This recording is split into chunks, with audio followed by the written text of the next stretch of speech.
네, 우리 기도주일 이제 네 번째 목요일 저녁 시간입니다. 시간이 정말 빨리 가는 것 같습니다. 우리 바로 우리 목사님 말씀 듣도록 하겠습니다. 여러분 안녕하십니까? 이 캐나다나 또 미 동북부에는 날씨가 어떤지 춥지는 않은지 그래서 또 이렇게 일상을 이렇게 늘 겪는 일이지만 일상을 지내시는 일에 좀 어려움은 없는지 궁금하네요. 캘리포니아 이쪽 날씨는 오늘은 또 아주 괜찮았어요. 여기는 한 78도 이상 나가니까 그러면서도 선선함을 느낄 수 있는 아주 좋은 일기가 요즘 계속되고 있습니다. 오늘 또 이번 주 지나면서 성도 여러분, 우리 많은 가족들은 아니시지만 이렇게 저희가 서로 대면하는 이런 장소가 아니라도 멀리 떨어져 있음에도 불구하고 가까이 있는 것처럼 하나님 말씀을 나눌 수 있는 좋은 기회를 주셔서 참 감사드리고요. 이런 시절을 저희가 살아간다고 하는 것이 굉장히 아주 의미 있고 뜻깊은 그런 이 내용이 되는 것 같습니다. 요즘 그렇습니다. 이런 이 제국이 새로운 제국이 하나 탄생했어요. 제가 신조어를 하나 만들었는데 그건 뭔가 하면 와이파이 제국이에요. 세계 어디를 가든지 이 와이파이만 통할 수 있으면 그곳에서 정말 세계가 어디든지 가까이 있는 것처럼 만날 수 있고 통할 수 있는 그런 시대를 살아가고 있습니다. 그런가 하면 넓은 것 같지만은 또 많은 사람들은 와이파이만 통하면은 그저 방에서도 골방으로, 골방에서도 그저 책상 앞으로, 책상 앞에서도 그냥 이 PC 앞에나 아니면 이렇게 전화기 앞에 놓여서 오로지 그 작은 스크린만 바라보면서 시간을 보내는 분들이 계시죠. 이제는 와이파이가 아니고는 우리 마음을 서로 전달할 수 있는 그런 특권들을 갖기가 어려운 그런 시절을 보고 있는 것 같은 그런 때를 지나가고 있습니다. 그러나 저희는 와이파이 덕택에 오늘 이렇게 복된 시간을 가지고 있습니다. 늘 궁금한 부분들이 있으시면 말씀 주시면 먼저 말씀을 나누려고 그랬지만은 그 말씀을 안 주셨기 때문에 오늘 진도를 좀 나가겠습니다. 네, 저는 지금까지 지금 우리가 살고 있는 이 시대에 우리가 살고 있는 이 시대가 어떤 시대인가? 주님이 오신다고 약속하신 시대가 심히 가까운 시대다. 하나님을 모르는 사람들은 이런 시대를 말세라고 얘기합니다. 그렇지만 하나님을 아는 사람들은 이런 시대를 예수님이 다시 오시는 아주 희망적인 시대라고 얘기합니다. 그러면 우리는 사람들이 이구동성으로 일어나고 있는 일들이나 주변적 환경의 변화를 바라보면서 지금이 말세다라고 하기 때문에 말세인가? 그렇지 않다. 우리가 말세다 혹은 마지막 때다 하는 이야기는 하나님께서 우리들에게 이미 계시로 주신 하나님의 말씀이 이 모든 것들을 어울려서 성취되고 또 이것들이 속속들이 이루어지는 걸 바라보면서 주님 말씀대로 그런 징조들이 성취되는 걸 보면서 때가 심히 가까웠다 이렇게 말할 수가 있겠습니다. 이런 때 하나님의 백성들은 마태복음 24장에 처음 말씀드린 것처럼 이런즉 우리도 예비하고 있어야 합니다. 그 예비라는 것은 무엇인가 하면 지혜롭고 충성된 종이 되는 것입니다. 그리고 주인에게 양식을 맡아서 때를 따라 이 양식을 나눠줄 수가 있어야 합니다. 그러니까 중요한 것은 지혜롭고 충성된 종이 먼저 되는 것입니다. 그리고 그 종이 되어서 이 때가 어느 때인지를 구분할 줄 아는 해안을 열어야 돼요. 깨달음의 안목이 있어야 됩니다. 마치 계시록에 자주 말씀하셨던 것처럼 귀 있는 자는 성령이 교회에게 하는 말을 들으라 하는 이야기죠. 이런 시절의 모습들을 우리는 볼 수가 있겠습니다. 그래서 그런 이 깨달음이 있은 다음에는 지금 이런 일이 일어나고 있는데 그럼 어떡하란 말인가? 어찌할꼬? 이런 부분에 대한 답을 가지고 있어야죠. 성경은 양식을 나눠줄 것이 필요하다 얘기했습니다. 그래서 오늘 이 시대를 살아가는 하나님 백성들은 요한계시록에 말씀하셔 있는 7번째 시대 라오디게아 시대를 살아가는 하늘 백성들입니다. 라오디게아 시대란 말은 심판받는 사람들이란 뜻입니다. 그럼 심판받는 사람들의 들자를 빼면 심판받는 사람이죠. 누구한테 심판을 받는가? 하나님께 심판을 받습니다. 하나님께 심판받는다는 사람이 사람의 입장에서 하나님을 보면 하나님은 나의 재판장이라고 말할 수가 있겠습니다. 그래서 라오디게아 시대를 살아가는 사람들은 이 시대를 살아가는 또 동일한 인물 다니엘이라고 하는 하나님의 이 귀한 종, 그 다니엘이란 이름 뜻이 하나님께 심판받는, 하나님은 나의 심판장이란 뜻이죠. 그래서 다니엘과 같은 사람이 돼야 된다. 그런데 특별히 다니엘서 12장 마지막 절에는 이 다니엘이 이 기록된 이 다니엘 11장까지 12장까지 기록된 말씀들을 마지막 때까지 봉함하라.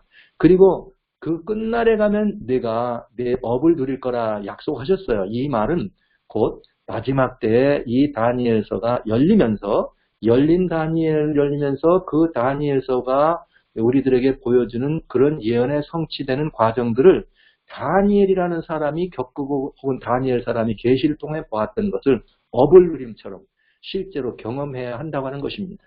그래서 다니엘서는 결국은 마지막 때 다니엘이 부활한다는 얘기죠. 이미 지금으로부터 2500년 전에 돌아가신 이 다니엘 선지자가 부활한다는 말씀이 아니라 그 다니엘서에 기록된 예언의 말씀 통해서 이 시대에 그 다니엘과 같은 하나님의 위대한 백성들이 탄생하고 그들을 통해서 고대 다니엘과 같은 선지자의 그 선지성이 있는 다니엘이 부활해서 다시 한번 마지막 시대의 역사를 주관해갈 그런 기별들이 바로 다니엘서의 기별입니다. 단순히 다니엘서가 그냥 이 아름다운 이 선지자, 위대한 선지자의 그 대단한 역사나 아니면 인류 역사의 미래와 시종에 관한 예언만 기록되어 있는 것이 아니에요. 이 다니엘서는 그런 대단히 중요한 목표가 있는 성경입니다. 그래서 다니엘서는 12장까지 구성되어 있는데 1장부터 6장까지는 바로 이 하나님이 예언하신 이 예언적 예언 속에서 어떻게 이 마지막 시대가 이루어져야 될 것인가, 그리고 그 시대를 주관해야 될 다니엘이라고 하는 사람은 어떤 경험을 할 것인가, 어떤 사명의 사람, 즉 어떤 업을 누려야 할 사람인가를 설명해 주고 있습니다. 6장까지 그리 됐고요. 7장부터 12장까지는 여기 이 안에 들어있는 내용들이 역사적으로 어떻게 이렇게 하나씩 좀 자세하고 일목요연하게 진행돼 내려갈 것인가를 구체적으로 선악의 큰 싸움이라고 하는 측면에서 악의 세력과 선의 세력, 빛의 세력과 어둠의 세력에 하나님과 이 사단과의 그런 그 세력이 어떻게 이 땅에서 이루어지는지를 자세히 설명해 주신 것이죠. 그렇기 때문에 우리는 전전 시간에 요한계시록을 통해서 계시의 일정표가 나와 있는 그것처럼 특별히 요한계시록 12장 17절에 마지막 사건들, 여자의 남은 자손, 곧 하나님의 계명과 예수의 증거를 가진 자들이 용과 더불어 싸우는 사건이 나옵니다. 그러면 어떻게 싸울 것이냐를 설명해 준 것이 계시록 13장이에요. 그리고 어둠의 세력이 어떻게 역사하는지를 보여준 것이 13장이고, 그 어둠의 세력과 맞서서는 하나님의 계명과 예수의 증거를 가진 사람들이 누구냐? 그들이 하는 일이 뭐냐가 계시록 14장입니다. 그랬을 때 이 일의 결과가 무엇인가? 계시록 15장과 계시록 16장 이 복음을 거절한 사람들에게 내리는 재앙이 나오고요. 그 다음에 이 재앙 가운데 있을 때 17장과 18장에서 어둠의 세력, 소위 영적인 바벨론을 구성하고 있는 마지막 어둠의 세력이 어떻게 그 재앙 중에 파멸에 들어갈 것인가를 설명해주고 있는 것입니다. 그리고 계시록 19장에서 예수님이 다시 오시는 이 사건을 묘사하신 것이죠. 그래서 다니엘 1장과 6장의 내용은 요한계시록 12장 17절부터 요한계시록 12장 17절부터 19장까지 들어있는 3, 4, 5, 6, 7, 8, 9장까지 들어있는 여기 절묘한 7장에 들어있는 내용들을 다니엘은 1장부터 6장 속에서 아주 일목요연하게 아주 정확하게 찍어서 우리들에게 보여준다고 하는 것입니다. 지난 시간에 저희는 다니엘 1장을 통해서 이 시대를 위한 사람 다니엘이 바로 어떤 사람인가, 그런 사람이 경험해야 될 다니엘, 그는 고레스왕 원년까지 있던 사람입니다. 내 임금을 섬긴 왕입니다. 고레스왕 원년은 바로 예수님이 재림하시는 때를 예표해서 상징적으로 보여주고 있는 것이죠. 그러니까 다니엘은 이 시대에 살아가는 라오디게아 성도들, 특별히 예수님 재림 전이라고 말씀하시는 징조들이 성취되고 있는 지금 이 시대를 살아가는 우리들은 다니엘이 분명합니다. 그리고 이 다니엘이 해야 될 사명이 뭐냐? 그것이 다니엘 2장입니다. 예수의 증거를 높이는 것입니다. 그냥 예수의 증거가 아니라 다시 오시는 예수의 증거입니다. 예수님이 다시 오십니다. 돌나라가 임합니다. 그런데 그 돌나라가 임할 때 살아남는 사람, 돌나라의 주인공이 되는 사람은 누구인가? 그 사람은 바로 예수 그리스도를 믿음으로 개인을 구주로 영접한 시온의 시험하는 돌, 거치는 돌이지만 베드로전서 2장 5절과 6절에는 모퉁이 돌이요 바로 건축자의 버린 돌이 모퉁이 돌이 되는 것이요 그는 산돌이요 반석하신 예수님이요 예수님을 믿는 자는 멸망치 않는다는 언약의 주인공이 되는 것이죠. 그래서 마지막 시대를 살아가는 이 사람들은 누구냐? 계시록 12장에서는 17절에 하나님의 계명과 예수의 증거를 가진 사람이 나왔어요. 이 두 가지가 아주 중요해요. 그러나 이제 이 하나님의 계명과 예수의 증거를 가진 사람이 하나님의 계명과 예수의 증거에 충실한 사람으로 다니엘을 이 성경은 우리에게 보여주신 것이죠. 그래서 예수의 증거로서 예수님이 다시 오신다는 기별을 증거하는 사람들, 크게 이 복음을 증거합니다. 크게 이 복음을 증거하면 어떤 일이 벌어지느냐? 계시록 13장에는 이 환난을 가져오는 이 어둠의 세력이 나온 것처럼 다니엘은 3장에서 무슨 사건이 일어났는가? 도라평지에서 금신상을 세우고 사면육각 올릴 때 거기 모인 모든 사람들은 120 방백들이 저기에 참여해서 하는 일은 다 그들이 이 신상에게 경배하는 사건이었습니다. 그래서 이 신상에게 경배하는 사건이 일어날 것인데 그때에 이 경배하는 사건에서 하나님의 사람들이 분연이 일어납니다. 다 머리를 숙여 구부려 있을 때 다니엘의 세 친구는 경배하지 않습니다. 그들은 뭐가 그들을 위해서 예비됐었는가? 다니엘의 세 친구들을 위해서 예비된 것은 무엇이었는가 하면은 그들에게는 풀무불이었습니다. 고통 때보다 7배나 더 뜨거운 풀무불이었습니다.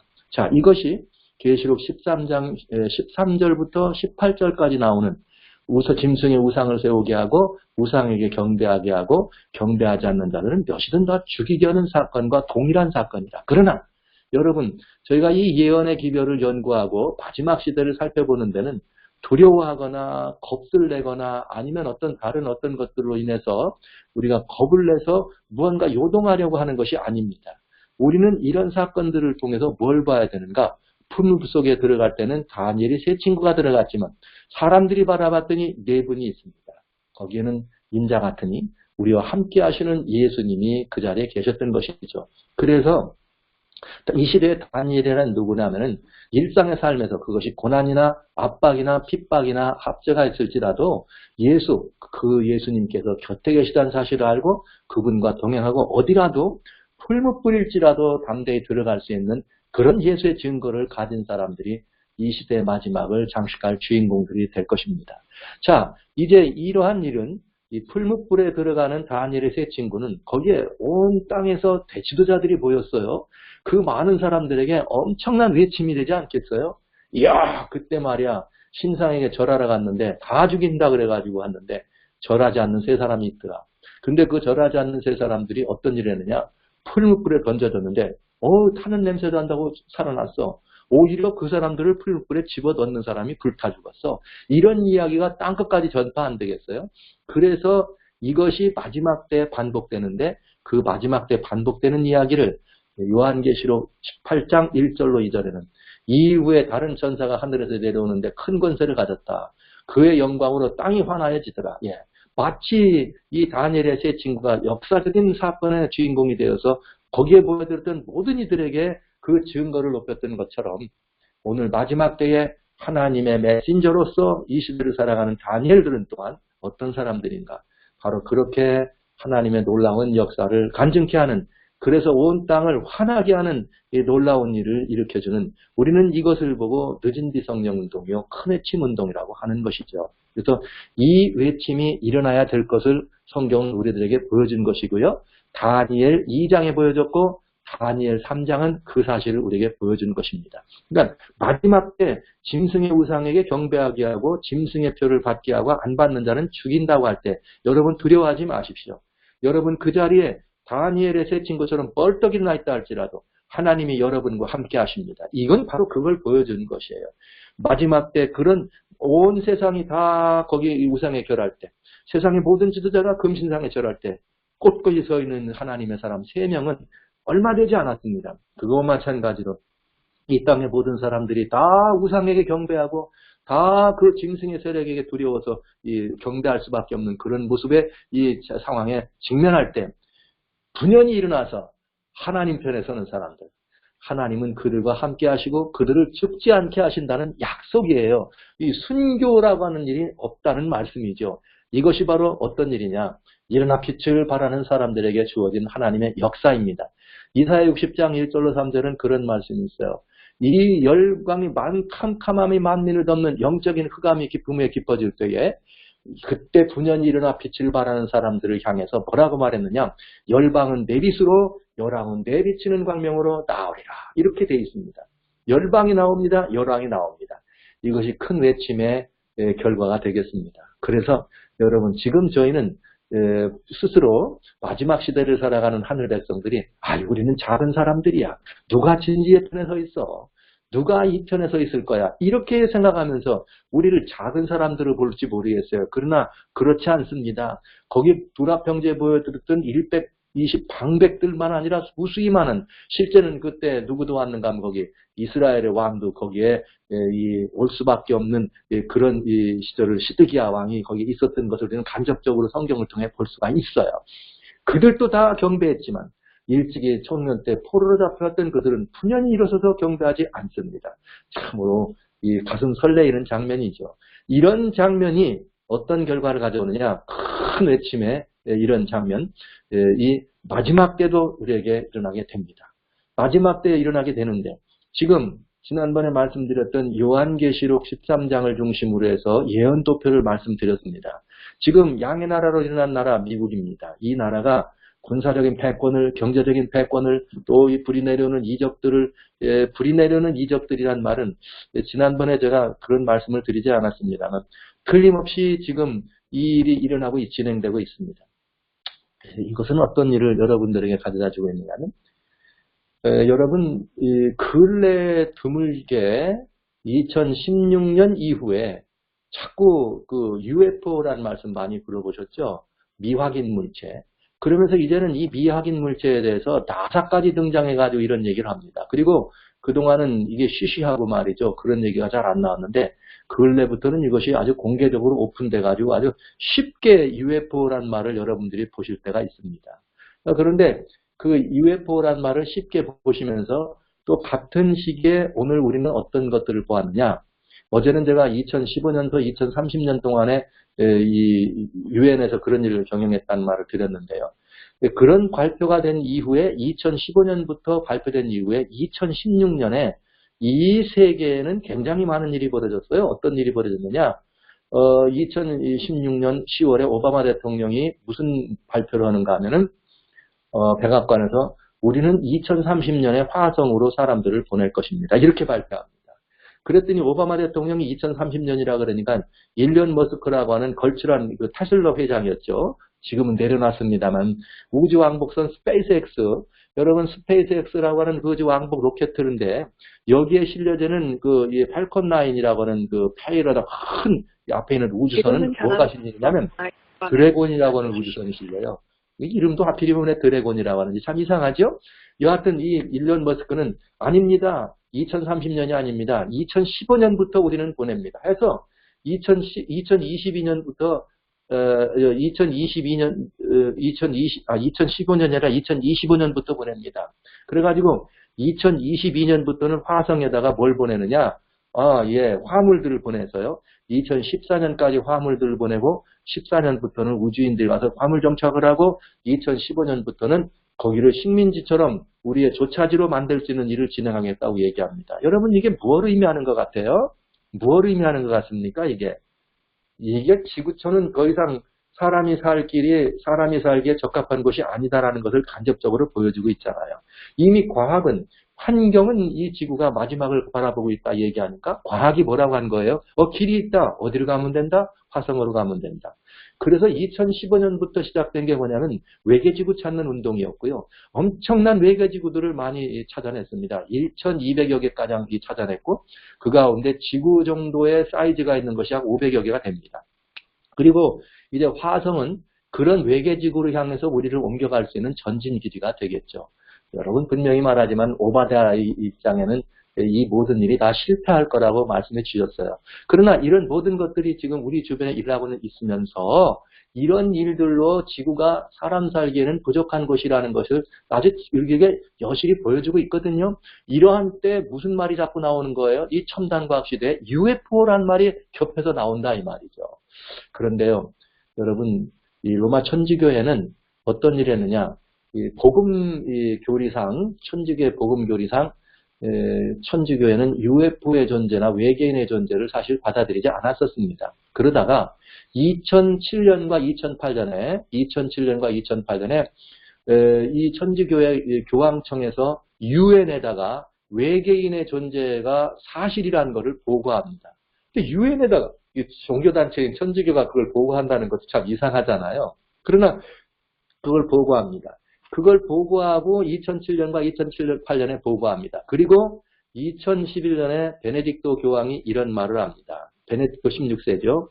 우리 세 가지 말을 해요. 우리는 외계인을 우리들의 형제로 보고 있습니다. 이렇게 말합니다. 그러면서 두 번째가 뭐냐? 우리는 외계인들이 온다는 것을 웰컴, 환영합니다. 그리고 세 번째는 뭐냐? 나는 외계인들이 오면 그들에게 복음으로 침례를 줄 것입니다. 이런 표현을 했습니다. 놀라운 이야기입니다. 이제 말하자면 교리적으로 그것이 옳지 않다, 믿지 않았던 이런 것들을 지금 어떻게 하는 거예요? 받아들이고 있다는 거죠. 이게 뭘 의미하는가? 여러분, 이게 뭘 의미하는가? 이제 준비가 다 됐어요. 무슨 준비가요? 이제 여러분과 같이 조금 시간이 돼서 이 그 부분까지 다룰 수 있으면 좋겠습니다만 아마 이번 기회는 거기까지는 못할 것 같아요. 그러나 아까 잠깐 우리 김 목사님 말씀 주셨습니다만 예수통신이라고 하는 곳에 들어오셔서 제 예수통신 박영호 유튜브에 들어오시면 역사의 종말이 오고 있다라고 하는 부분에서 자세히 설명드리고 있습니다. 자, 여기에 돼 있지만은 이 UFO라고 하는 이것은 이제 교리적으로는 우리들이 이렇게 받아들일 수 없는 것으로 기독교가 얘기됐지만 이제는 정상적으로 교리적으로도 이것이 받아들일 수 있는 것이 된 거죠. 그게 뭘 의미하느냐? 외계인이 온다는 거는 여러분 금방 떠오르지 않습니까? 이제 외계인의 모습도 이제 1980년대, 70년대부터 유행했던 ET 그게 아니에요. ET와 같은 모습이 아니고 요즘 이 천주교에서 말하는 외계인은 그렇지 않습니다. 그린 컬러의 빛의 옷을 입은 사람들입니다. 이들이 옵니다. 여러분, 그린 컬러의 빛의 옷을 입은 사람들. 그러면 벌써 짐작이 되죠. 무언가를 모조할 수도 있겠다. 뭘 모조할 수 있을까요? 뭘 모조할 수 있을까요? 아마도 틀림없이 예수님의 재림도 모조할 수 있을 것으로 확신합니다. 자, 이럴 만한 과학은 이미 준비가 돼 있다는 것이죠. 그거를 사람들이 받아들이고 믿게 하기 위해서 근래에는 UFO라고 하는 것에 대해서 나는 뭐 외계인하고 같이 뭐 연구를 했느니 나사에서 무슨 과학자가 발표 이런 일이 공공연하게 나오는 것이에요. 이게 뭐냐? 사람들을 그런 SNS나 이런 것들을 통해서 어떻게 하는 거예요? 점점 세뇌해서 앞으로 그런 일이 생길 때도 아무런 이상한 일이나 혹은 특별한 일이 아니라 자연스럽게 받아들여질 수 있도록 준비하고 있다는 거죠. 그리고 이것을 교리적으로 완성해 가고 있다는 말은 또 무슨 말이냐? 교리적으로 완성시켜가고 있다는 말은 이제 기독교 신앙에서는 이 모든 것들마저도 이런 일이 일어날 때 완성된 것으로 받아들일 수도 있도록 하고 있다는 뜻입니다. 그러니까 이 문제에 대해서 여러분들은 예의주시해서 봐야 합니다. 지금까지는 지나가는 얘기고 아무런 의미 없는 얘기로 들을 수 있습니다. 괜찮습니다. 그러나 이제부터는 이것이 종교적인 의미로 우리에게 구체적으로 교황청을 통해서 다가왔기 때문에 이 문제에 대해서까지라도 여러분들은 살펴볼 수 있어야 된다는 것입니다. 다시 말씀드리겠어요. 2007년과 2008년에 유엔에 정식으로 외계인의 존재가 보고됐고요. 2011년 베네딕토 교황이 분명하게 외계인에 대하여 말씀하시기를 이렇게 환영하고 형제고 복음으로 하나가 될 수 있다는 표현을 한다는 사실은 굉장히 중요한 의미가 있습니다. 그리고 나서 무슨 일이 벌어져요? 이제는 외계지구를 탐사합니다. 이제 외계지구를 탐사하는 일이 벌어진 것입니다. 화성에 사람들이 올라갑니다. 그러면 거기서 누구를 만날 수도 있겠네요. 그죠? 조작된 누구와 만날 수 있겠고 외계인도 만날 수 있지 않겠어요? 공상과학으로 봤던 얘기를 오늘 제가 여러분에게 구체적인 사실처럼 얘기하고 있습니다. 자, 이런 일들을 하는 이유는 뭐냐? 우상을 세우기 위해서 사람들을 미혹하기 위해서 한다 이 말이에요. 사람들을 미혹하는데 아주 결정적으로 들여올 수 있다고 하는 것입니다. 그렇기 때문에 지금 양의 나라 미국이 하고 있는 일에 우리는 매우 조심해서 봐야 돼요. 일론 머스크는 오바마 대통령이 30년 아닙니다. 25년이라고 얘기했어요. 유엔 총회에서 교황권에서는 2030년까지 하나 되게 할 거예요. 그럼 여러분 이 시간이 어떤 의미가 드세요? 2030년 동안 하나 되게 하는 일을 한다고 그랬는데 아니다. 화성 이주를 25년부터 하겠다 이렇게 말하면 굉장히 생각이 깊어지지 않습니까? 여러분 엊그저께 나사에서 인사이트라고 하는 우주선을 보냈습니다. 화성 착륙을 했습니다. 그동안 여러 번 보냈지만 8번째로 정식으로 화성에 착륙하는 것을 모든 세계인이 볼 수 있도록 다 보여줬어요. 그리고 화성의 구조에 대한 연구를 하겠다고 인사이트 보냅니다. 그때 그 인사이트를 만들어 올린 과학자들이 하는 말이 이것입니다. 우리는 다 준비되어 있습니다. 2030년은 얼마 남지 않았습니다. 우리는 지금 모든 것이 준비가 다 돼 있다는 발표라는 걸 들었습니다. 가슴이 철렁했습니다. 이제는 뭐만 남았단 말이에요. 결국은 그런 일들이 이루어지고 있다는 말은 이 나라가 조만간 우상을 세우는 일이 시작될 수 있다고 하는 것입니다. 자, 이렇게 우상을 세우는 일을 하는데 이것이 계시록 13장 얘기죠. 이렇게 될 때 그냥 세우는 것이 아니라 세운 다음에 그 우상에게 뭘 하도록 경배하도록 하는 일을 강요해야 되겠죠. 그것은 뭐 순간적으로 어느 정도일지는 모르지만 그 기간 동안에 우리가 할 일은 무엇인가? 짧은 시간 동안 환난이 되겠지만 그 하나님을 아는 사람들은 지금 제가 여러분과 나눈 이러한 얘기들, 이것이 얼마나 위험한지에 대하여, 이것이 얼마나 위험한 일이며 이것이 어떻게 하나님의 뜻을 대적하는지, 멸망에 가증한 것이 되어서 거룩한 것을 하는 사건인지를 크게 외쳐야 될 것입니다. 이렇게 크게 외치면 무슨 결과를 가져오느냐? 다니엘 아까 3장에 그 풀무불에 들어가면서까지라도 거기에 함께 참여하지 않고 버련히 일어섰던 그 사람들, 정말 그리 아니하실지라도 풀무불 속에 들어갔던 그들, 그때에 무슨 일이 벌어지느냐? 그들의 큰 외침을 보면서 회심의 큰 역사가 일어납니다. 이 회심의 큰 역사가 일어나는데 무슨 회심의 큰 역사가 일어나느냐? 다니엘 3장에 보면은 다니엘 3장 28절에 거기에 있던 대왕 느부갓네살이 하는 고백이 있습니다. 그 고백이 뭐냐? 느부갓네살이 말하기를 사드락과 메삭과 아벳느고의 하나님을 찬송할지라. 그의 천사들을 보내서 자기를 의뢰하고 그들의 몸을 바쳐 왕의 명령을 거역하고 하나님밖에는 다른 신을 섬기지 아니하며 그에게 절하지 않은 종들을 구원하셨도다. 놀라운 이야기입니다. 그러면서 느부갓네살이 뭐라고 말하냐? 그러므로 내가 이제 조소를 내린다. 각 백성과 나라와 각 언어에 말하는 자가 사드락과 메삭과 아벳느고의 하나님을 경소히 말하지 말아라. 이와 같이 사람을 구원할 다른 신이 없습니다. 할렐루야. 아멘 아닙니까? 이런 역사가 일어나는 거죠. 그러면서 이것이 전이가 되면서 무슨 역사가? 회심의 역사가 일어납니다. 이 회심의 역사를 경험하는 것이 바로 다니엘 4장입니다. 큰 외침의 결과예요. 회심의 역사. 그래서 그렇게 해서 물론 4장에는 느부갓네살 임금님이 이제 회심하게 되는 회심의 기록이 다니엘 4장에 들어있죠. 그가 회심한 후에 뭐라고 나오느냐? 다니엘 4장 1절에 보면 나 느부갓네살 대왕이 온 천하에 거하는 백성과 나라와 방언들에게 조소한다. 조소의 내용이 뭐였느냐? 그는 하나님의 놀라운 역사에 대한 간증이었습니다. 지극히 높으신 하나님이 내게 행하신 이적과 기사를 내가 알게 하기를 원한다. 내가 이것을 알게 하기를 즐겨한다. 참으로 놀라운 얘기 아닙니까? 여러분 아시는 것처럼 그 바벨론도는 당시의 근동세계에 오늘날 터키나 이라크나 이란이나 이스라엘이나 에집트까지를 이 망라해서 이렇게 넓은 지역을 차지하고 있었습니다. 이 도를 차지하는 것이 120 방백들이었습니다. 이 방백들이 보여있는 자리에서 느부갓네살 임금님은 저 상천하지의 하나님 사드락과 메삭과 아벳느고의 하나님을 보아라. 그 하나님을 만홀히 여기지 말라. 이렇게 하면서 그는 이방신을 섬기는 사람이었지만 하나님을 인정하고 하나님께 영광과 존귀와 찬양을 올리는 상황을 보게 되는 거죠. 그리고 그는 다니엘 4장 3절에 크도다 그 이적이요 능하도다 그 기사요 그 나라는 영원한 나라요 그 권능은 대대에 이르리로다. 느부갓네살 임금님이 그때 큰 은혜를 입었어요. 하나님의 놀라운 역사를 보면서 그가 꿈을 꿉니다.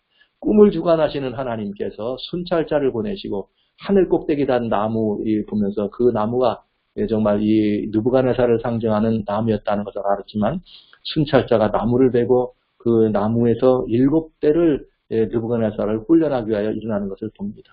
그리고 미리 느부갓네살에게 계시를 통하여 꿈의 계시를 통하여 주신 하나님은 느부갓네살에게 직접 그 일들이 이루어지는 사건들을 바라보게 하지요. 그래서 이 느부갓네살 임금님이 교만과 자만이 하늘을 찔렀을 때 느부갓네살이 왕위에서 쫓겨납니다. 쫓겨나서 짐승처럼 소처럼 풀을 먹고 새처럼 이렇게 나가는 이것을 리칸트로피라 그래요. 난광병, 늑대병이고 조광병은 새라 그리고 우광병은 소라 그래. 자기가 말하자면 이게 자기가 멀쩡한 사람이 늑대인 줄 알고 말이죠. 닳으면 울건지 아니면 조광병은 새입니다. 자기가 새인 줄 알고 말이죠. 높은 돌에 나르려고 한다든지 우광병은 자기가 소인 줄 알고 지나가는 사람을 받는다든지 이렇게 하면서 그런 미치광이죠. 그런데 7년 동안이나 느부갓네살 임금님이 그 시간을 그렇게 했었지만 그 왕위가 다른 사람에게 주어지지 않습니다. 왜냐? 고대 세계 사람들은 이 미치광이가 가지고 있는 그 소유물이나 그 자리나 이런 것들을 대신 이렇게 하게 되면 그 미치광이가 자기에게 옮아온다고는 그런 유전 같은 이야기들이 있는 거죠. 그래서 마치 미치광이가 그런 저주받은 것처럼 자기에게 저주가 올 것 같아서 그런 바람에 7년 동안 이런 밖에서 이런 짐승 같은 생활을 했지만 그런 짐승에 되어 있던 느부갓네살의 자리가 보존됐던 것입니다. 느부갓네살이 하늘을 우러러보았더니 내 총명이 다시 내게로 돌아온지라. 뭘 봤더니요? 하늘을 봤더니 회심의 역사입니다. 그렇게 해서 회심해가지고 느부갓네살이 어떤 일을 했느냐? 모든 나라들에게 하나님의 높으신 이적을 알게 하기를 원하노라 하면서 큰 회심의 부흥의 모습을 우리들에게 보여줍니다. 바로 이것이 계시록 18장에 나오는 큰 외침, 온 땅을 환하게 하는 일이요. 그래서 이 온 땅을 환하게 하는 큰 역사적인 상황을 벌어지게 되죠. 그러나 성경은 이렇게 그런 이 짧은 환난 기간 동안일지라도 이 큰 외침의 사람들을 통해서 그 외침을 외치고 그 짐승의 우상에게 경배하지 마시오. 짐승의 표를 받으면 안 됩니다. 이런 외침 때에 그 불이익을 당하고 국가에서 주는 불이익 혹은 사회적인 불이익 또 사람들과의 관계에서는 불이익을 감수하면서라도 그 일을 경험한 사람들에게 어떤 일이 벌어지는가? 그 결과는 회심의 큰 역사가 일어날 것이고 회심치 않는 사람들에게는 무슨 일이 벌어지느냐. 7개의 재앙이 임하는 상황이 벌어지는 것이죠. 자, 이 말은 큰 외침을 거절할 때 일어나는 이야기를 보는 것이죠. 다니엘 4장은 큰 외침을 영접한 분의 회심의 사건이요. 다니엘 5장은 큰 외침을 거절한 나라 바벨론의 뭐예요? 최후의 사건을 우리는 보게 되는 거죠. 다니엘 5장은 무슨 상황이냐? 이렇게 되어 있습니다. 다니엘 5장은 여러분 잘 아시는 것처럼 벨사살 임금님이 어떤 일을 하죠? 그 아버지 나보니더스가 페르시아의 대왕이 그들을 쳐들어올 때 밖에 나가서 막으려고 하는데 패배하고 집으로 돌아오지 못하고 밖에서 죽게 되는 그때 아들은 무슨 일을 했는가? 궁중에 들어앉아서 귀인 1,000명과 함께 하나님의 성전에서 가져온 기명을 가지고 술을 따르면서 부어라 마셔라는 사건이 바로 다니엘 5장 사건이에요. 그렇게 하면서 금은동 철과 목석으로 되어 있는 각종 우상에게 절을 하는 거죠. 뭐에다 따라서? 하나님의 것을 따라가지고. 그러니까 이건 뭐예요? 신성모독입니다. 그리고 우상에게 경배하게 한 것입니다. 이것은 신성모독이요, 우상경배요. 그 다음에 하나는 뭘 가져 있느냐? 이건 폐륜입니다. 이런 일은 있을 수가 없죠. 그때 그날 밤 무슨 일이 벌어집니까? 여기 돌이킬 수 없는 바벨론의 최후를 우리는 보게 됩니다. 거기에 다니엘 5장 25절부터 28절에 보면은 기록한 글자는 이것이니 곧 메네메네데겔 우바르시니라. 이 뜻은 뭐냐면은 메네는 하나님이 왕의 나라 그 시대를 세워서 끝나게 했다는 말이고 데겔은 왕이 저울에 달려서 부족함을 배웠다 하며 베레스는 왕의 나라가 나서 메대와 바사 사람에게 주었다 하면이라. 그날 밤 메대 사람 다리오가 바벨론을 멸망시킵니다. 이와 마찬가지로 큰 외침을 거절한 이미 이렇게 이 놀라운 그 회심의 이런 것들이 사장에서 돌아다니는 것을 보고도 그것을 보고도 다니엘 5장의 벨사살 임금은 그 다니엘이 그 앞에 가서 그렇게 말합니다. 당신은 대왕 느부갓네살에게 일어났던 일을 보지 않았습니까? 보면서도 교만했다 이렇게 말을 하죠. 그래서 그 벨사살 임금이 그 바벨론이라고 하는 나라의 최후를 장식합니다. 그 다니엘 이것은 마지막 시대에도 반복됩니다.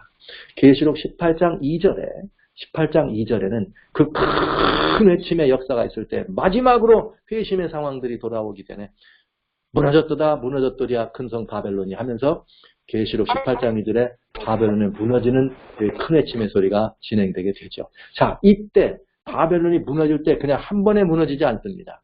이때 무슨 일이 벌어지느냐? 7 재앙이 시작돼요. 재앙의 대상은 누구냐면 계시록 16장 2절에 첫째는 뭐냐? 짐승의 표를 받은 사람과 그 우상에게 경배하는 자들에게 독하고 악한 이렇게 독종이 납니다. 그렇게 해서 7개의 재앙이 떨어지는 거죠. 뭐 한 사람들에게? 짐승의 표를 받은 사람, 우상에 경배하는 자들. 결국은 무엇인가?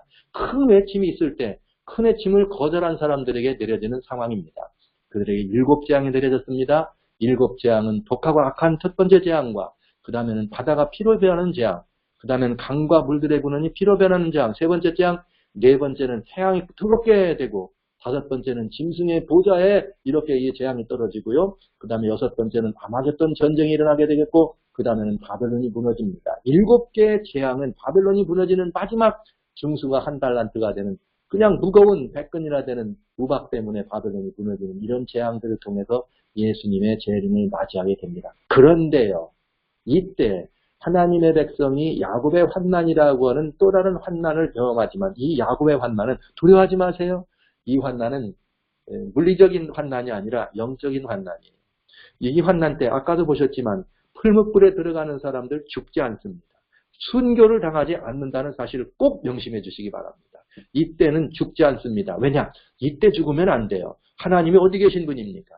이 온 세계가 어둠의 권세에게 굴복하고 온 세계가 어둠의 권 속으로 돌아갈 때 분연히 일어서서 하나님께로 돌아서겠다고 하는 사람들이 죽어버리면 하나님은 뭐 하시는 분일까요? 아니 되겠죠. 그래서 순교는 없습니다. 흥미진진합니다. 환난이란 말 때문에 두려워하지 마시기라 바랍니다. 다니엘의 세 친구가 풀무불에 들어간 것 이제는 영웅담처럼 들으셨죠? 이 얘기가 바로 우리들의 얘기가 될 것입니다. 사람들은 풀무불에 들어가는 것이 고난이요 환난이요 고통이요 무거운 일이지만 다니엘의 세 친구는 역사상 그들이 살았던 가운데 가장 행복한 시간이었어요. 역사상 그런 하나님을 만난 사람은 아무도 없죠.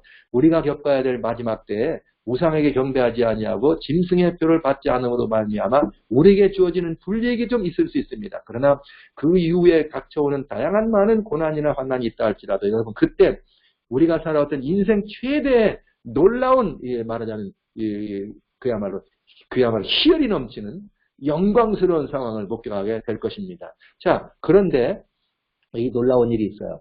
여러분 이런 재앙이 내리는데 첫째, 둘째, 셋째, 넷째까지 이 재앙을 떨어지면 웬만하면 돌아서야 안 됩니까? 여러분 재앙의 의미는 하나님이 돌이키려고 하시는 것이지 벌이 목적이 아닙니다. 그런데요. 사람들은 이 재앙 때 돌아오느냐? 아니에요. 여기 보시죠. 16장 8절에 뭐라고 되어 있느냐. 넷째가 그 대접을 해 쏟음에 해가 권세를 받아 불로 사람을 태우니 사람들이 크게 태움에 태워진지라. 뜨거워진다는 말입니다. 근래 글로벌 워밍 이 클라이밋 체인지 해가지고 불 이렇게 무지무지 나고 이게 더워지고 이런 거 있죠. 이거 다 징조들입니다. 이건 전조라고 말하는 거죠. 이런 것 보고. 무슨 징조냐. 마지막 재앙 때 해가 사람들을 태울 정도로 뜨거워집니다. 야, 이 놀라운 일이죠. 그런데 이 정도 되면 회개해야 안 됩니까? 이 정도 되면 회개해야 되겠죠. 그러나 이때가 돼도 회개하지 않고 오히려 하나님의 이름을 회방하고 회개하여 영광을 주님께 돌리지 않습니다. 그렇기 때문에 무슨 일이 벌어지느냐? 야곱의 환난이라고 하는 환난이 일어나는 거예요. 야곱의 환난이라고 하는 환난. 태양이 태울 때 그렇지 않습니다. 자, 5번째 재앙이 또 내립니다. 5번째 재앙 내려가지고 아픈 것과 종기로 인해서 내리지만은 보시죠. 무슨 일이 벌어지는가? 11절에 아픈 것과 종기로 인해 하나님의 해방을 회방하고 저희 행위를 뭐하지 않더라? 회개하지 않습니다. 이게 짐승의 보호자에게 쏟는 것이요. 오히려 회개하지 않고 무슨 일을 하느냐? 회개하지 않고 아마겟돈이라고 하는 6번째 아마겟돈이라고 하는 곳으로 하나님을 대적하기 위해서 이 땅에는 모든 거짓 것들이 모여가지고 하나님께서 가서 큰 전쟁을 일으키는 것이죠.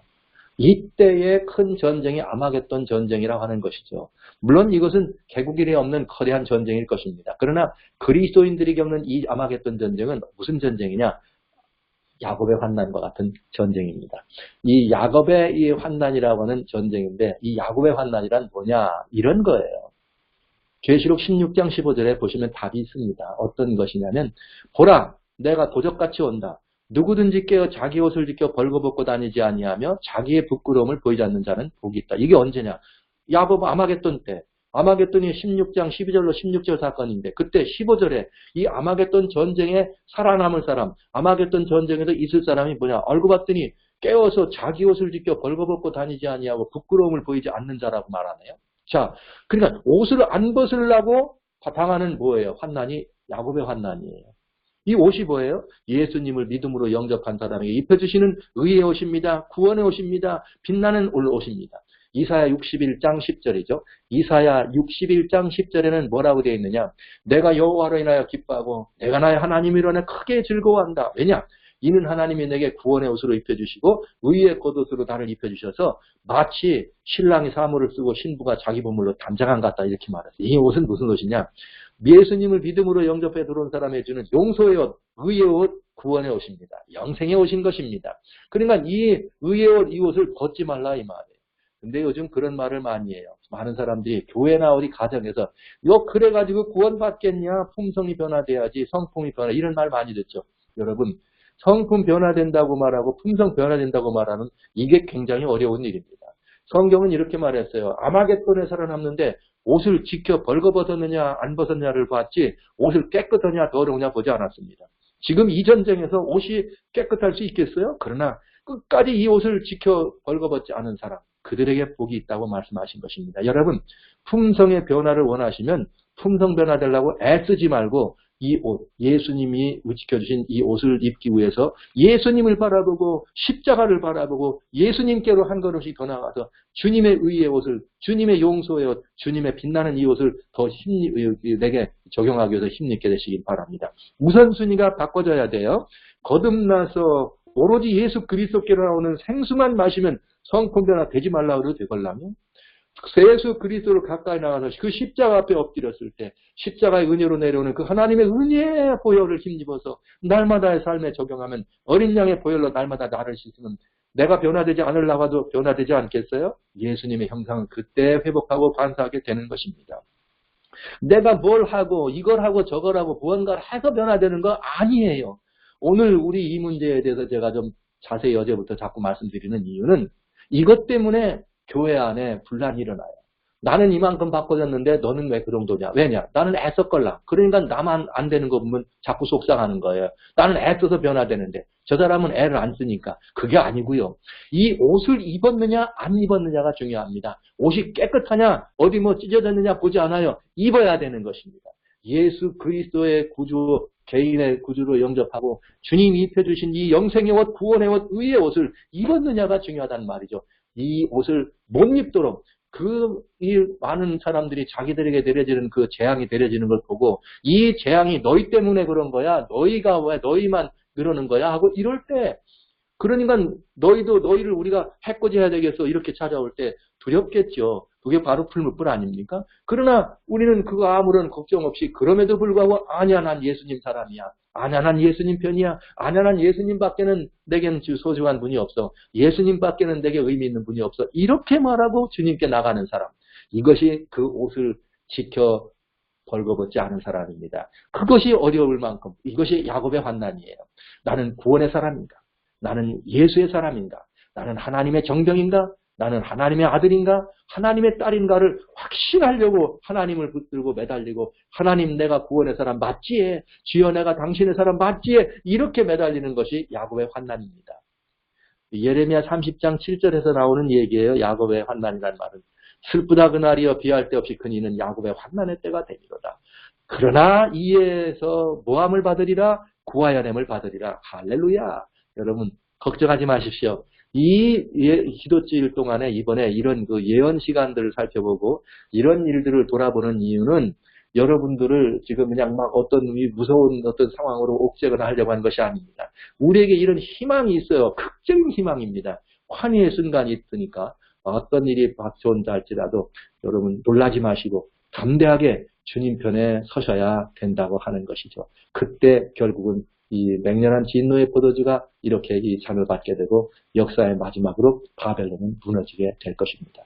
큰 외침을 거절한 바벨론에게 무슨 일이 벌어졌느냐?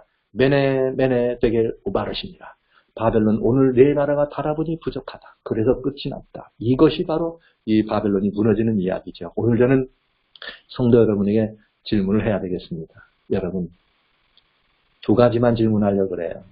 바벨론의 궁중벽에 메네메네데겔 우바르신이라는 글자가 분벽에 새겨졌습니다. 사람의 손으로 하지 않은 새겨졌습니다. 그것은 달아보니 부족한 것이요. 내 시대가 얼마 안 남았다는, 오늘 끝난다는 얘기였습니다. 그런데 여러분, 그 선고를 받은 이유가 신성모독이요, 우상경배요, 하나는 뭐라고요? 그냥 이 교만과 이 영적 자만으로 가득 차서 하나님에 대하여 마땅히 할 것을 하지 아니고 인간적으로 배도하고 패역한 일. 오늘날 이 시대를 어떻게 보십니까? 오늘 우리는 메네메네데겔 우바르신이라고 하는 한 나라, 작은 나라 바벨론의 역사니까 그 분벽에 있지만, 이제 마지막 때는 큰 성 바벨론은 온 세상을 의미해요. 이 온 세상의 분벽이 어딥니까? 하늘이 분벽 아닙니까? 이 하늘이 분벽인데 그 하늘에 메네메네데겔 우바르신이라는 글자를 어떻게 할까요? 하나님이 친수 쓰실까요? 바로 이것입니다. 그래서 성경은 예수님이 오시기 전에 하늘의 권능이 어떻게 되리라? 흔들리리라. 눈을 들어 어디를 봐라? 하늘을 보라. 그러면 하늘의 권능이 흔들린다. 거기 태양이 빛을 맺지 않는다. 달이 빛을 내지 않을 것이다. 이렇게 쓰여져 있는 다양한 천연계 징조가 있습니다. 창세기 1장 14절에는 하나님께서 해달별을 만드시고 거기에 큰 광명으로 낮을 주관하고 작은 광명으로 밤을 주관하면서 그들을 만든 이유 가운데 하나가 뭐냐? 징조와 사시와 일자와 연한을 이루라고 했어요. 여러분, 태양을 바라보고 해달별을 바라보는데 제일 중요한 거는 날짜가 아니에요. 해가 아니에요. 사시가 아닙니다. 징조입니다. 그렇기 때문에 예수님이 마지막 때 하늘의 권능이 흔들린다. 하늘을 보라고 한 것이에요. 이 하늘을 본 사람들은 예수님 초림하실 때 바벨론 사람들은 하늘을 봤기 때문에 별을 보고 유대까지 찾아와 유대인의 왕으로 오신 예수님을 경배합니다. 정작 성경을 가진 사람들은 예수님에 대하여 많이 봤지만 예수님을 경배하지 못했습니다. 오히려 동방박사가 와서 예수님을 경배하지요. 오늘날 제가 염려하는 것은 예수님의 재림을 기다린다고 말하는 사람들, 예수님의 증거를 가졌다고 말하는 사람들, 혹은 그리스도인이라 말하는 사람들, 기독교라 말하는 이 많은 사람들이 성경을 매일매일 집에서 가지고 있고 어떤 사람은 1년에 몇 독씩 한다고 하죠. 그런데 성경 책은 읽고 성경은 읽을 수 있습니다. 그러나 하나님의 말씀은 모를 수 있습니다. 즉 다시 오시는 주님이 하늘의 징조들을 메네메네데겔 우바르신이라는 글을 쓴 것처럼 하늘의 다양한 징조들을 써주고 있는데 과연 이것을 보고 계십니까?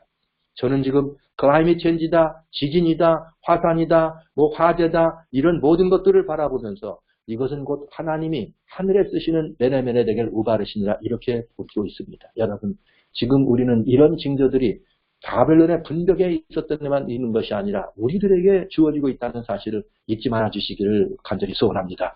자, 그 다음에 또 하나는 이 메네메네데겔 우바르신은 천연계의 징조로 쓰여지는 것이라는 말씀을 드리면서 여러분들은 어떠세요? 지금 내가 저울에 달려서 부족함이 있다고 보세요? 아니면 넉넉하다고 보십니까? 여러분, 여기 바벨론에게는 마지막 시대의 이 바벨론은 기회가 없었습니다. 돌아올 기회가 없었습니다. 그들은 돌이킬 기회가 없었습니다. 끝장났습니다. 한판에 끝난 것입니다. 그러나 저는 마지막 시대의 사람들에게는 희망이 있습니다. 이 마지막 시대의 사람에 대한 희망에 대해서 여기 성경에 어떤 말이 있는가 하면 이런 말이 있어요. 메네메네데겔 우바르신은 바벨론 분벽입니다. 그러나 마지막 때 말세는 어떤 일이 있느냐? 요엘서라고 하는 성경입니다. 요엘서 성경 2장에 보면 뭐라고 나오느냐? 28절부터 나오는데 그 후에 마지막 때예요. 그 후에 하나님의 신을 부어줍니다. 그러면서 29절에는 또 하나님의 신을 남정과 여종에 부어줍니다. 그런데 30절에 뭐라고 나오셨는가? 요엘서 2장 30절 내가 이적을 하늘과 땅에 베푼다 이렇게 나왔어요. 이적이 하늘과 땅에 베풀어져요. 이게 뭐예요? 메네메네데겔 우바르신입니다. 하늘에 기록되는. 무슨 기록이냐? 곧 피와 불과 연기 기둥이다. 저는 피와 불과 연기 기둥이라는 이 말씀을 보면서 정말 기절할 것 같습니다. 오늘날 이 세계의 형편을 보십시오. 인간과 인간 사이가 피범벅이 되어 있습니다. 그리고 연기와 불기둥이라고 하는 이것을 바라보면서 미국의 예언의 중심이 미국인데요. 이 예언의 마지막 양의 나라 미국이 근자의 3년 동안 2017년부터 금년까지 3번의 너무나 큰 화재로 말미암아서 엄청난 대재앙을 겪어요. 이때 불과 연기 기둥이다, 피다 이런 말을 정말 가히 들을 만하지 않습니까? 그런데 여기 31절에는 여호와의 크고 두려운 날이 이르기 전에 해가 어두워집니다. 달이 빛빛까지 변할 것입니다. 태양계의 징조를 두었단 말입니다. 이게 바로 오늘 우리가 봐야 될 메네메네데겔 우바르신입니다. 그런데 중요한 건 여기 32절에는 누구든지 여호와의 이름을 부르는 자는 구원을 얻으리라. 계시록에는 뭐라고 말했어요? 16장 15절에 그 옷을 벗지 않는 자는 이 부끄러움을 당치 않는다. 그런데 여기 이런 일이 있을 때 우리에게 희망이 있습니다. 누구든지 여호와 이름을 부르는 자는 구원을 얻을 거다. 나 여호와의 말대로 시온과 예루살렘에서 피할 자가 있고 남은 자 중에 여호와의 부름을 받을 자가 있을 거라 얘기했습니다. 남은 자 중에 하나님의 부름을 받을 자가 누가 있을 거라 그러더니 정말 요한계시록 18장 2절에 무슨 일이 있는가? 외쳐가로되 무너졌도다 무너졌도다 큰 성 바벨론이여 다 나와라 이런 예배를 외쳐지면서 18장 4절에는 뭐라고 들어있습니까? 요한계시록 18장 4절에는 이렇게 기록되어 있습니다. 내 백성아 너희는 거기서 나오라 이렇게 나와 있습니다. 하늘에서 다른 음성이 나서 가로되 내 백성아 너희는 거기서 나와서 그들의 받을 이 죄에 참여하지 말고 그들의 재앙에 참여하지 말라. 할렐루야. 여러분 고대 바벨론에게는 돌이킬 기회가 없었습니다. 그러나 현대 마지막 영적 바벨론은 이제 영적 바벨론에 물어있는 우리들에게는 돌이킬 희망이 있어요. 불과 여기 이 피와 연기 기둥이 우리 주변에 나타날 때 해와 달과 별의 징조들이 쓰여있을 때 여러분 이것이 바로 이 바벨론 분벽에 쓰여있는 메네메네데겔 우바르신과 같은 징조라면 오늘 우리는 지금 이 많은 징조를 보고 있는 것입니다. 하나님의 친수로 기록한 메네메네데겔 우바르신을 보고 있다고 하는 것이죠. 그럴 때 성경은 우리들에게 내 백성아 너희는 거기서 나오라는 외침이 계시록 18장에 있고 이것은 요엘서 2장에 예언된 대로 남은 자가 나올 것이요 주의 이름을 부르는 자는 구원받을 것이라는 약속이 성취되는 사건입니다. 정말 할렐루야 아멘 아닙니까 여러분? 오늘 그렇기 때문에 우리 주변에 이런 다양한 징조가 전조들이 이루어진다 할지라도 여러분 두려워하지 마십시오. 여러분 이런 모든 것들은 오히려 이제는 우리가 하나님의 은혜의 초청이 우리를 향해 지금 들려주고 있다는 사실로 여러분 받아들이면서 이 은혜의 초청에 아멘 여기 있습니다. 주님께로 달려나오고 있습니다 하면서 다시 한번 우리의 신앙이 더 고취되고 우리가 다시 한번 주님이 입혀주신 이 의의 옷, 구원의 옷, 우리 주님이 입혀준 이 좋은 옷을 벗지 않기로 자신을 돌아보고 오히려 이 옷을 주님께로 더 굳세게 입기로 결심하는 여러분들 그런 이 매일매일이 되셨으면 좋겠습니다.